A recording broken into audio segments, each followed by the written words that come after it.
So another type of example that I want to go over is the reversible reaction. So this reaction here, A plus 2B, goes back and forth to 3C, is reversible and exhibits elementary kinetics as written.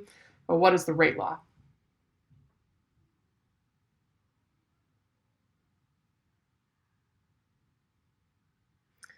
So in this case, the rate law minus RA is going to be equal to KA forward CA CB squared minus KA reverse CC cubed. So notice here I have two rate constants. I have a forward rate constant and a reverse rate constant. This reaction is reversible. That means it's going forward to produce C, but some of that C is reacting to go back to A and B. So when I write my rate law, I have to account for both of those terms.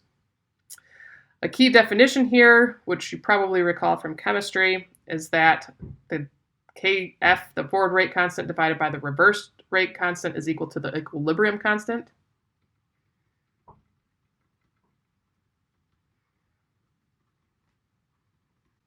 So because of that, using that relationship, we can simplify our rate law, or we can rewrite our rate law. In that case, minus RA is equal to KAF times the forward rate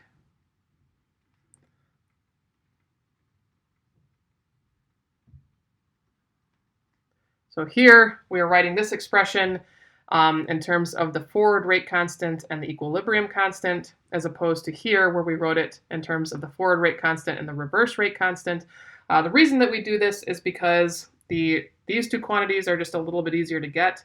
The equilibrium constant comes from thermodynamics, so it's relatively simple to get. Rate constants are usually harder to get. They're based on kinetics. So if we only have to specify one rate constant, that's all the better. So a lot of times, reversible rates will be written in terms of one rate constant and an equilibrium constant rather than in terms of two rate constants.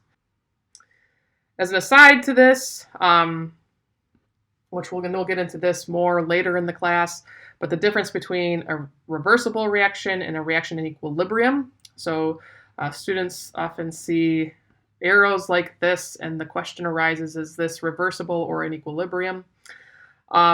In this class, we kind of just use arrows without remembering exactly what each one denotes.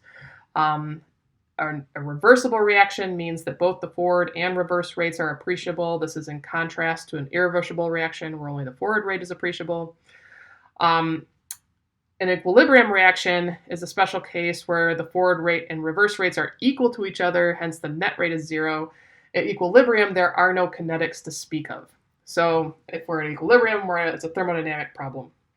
So that's why we're kind of sloppy in our arrow use, is because if we're in the study of kinetics, it's just kind of assumed that we're thinking about a reversible reaction and not a reaction at equilibrium.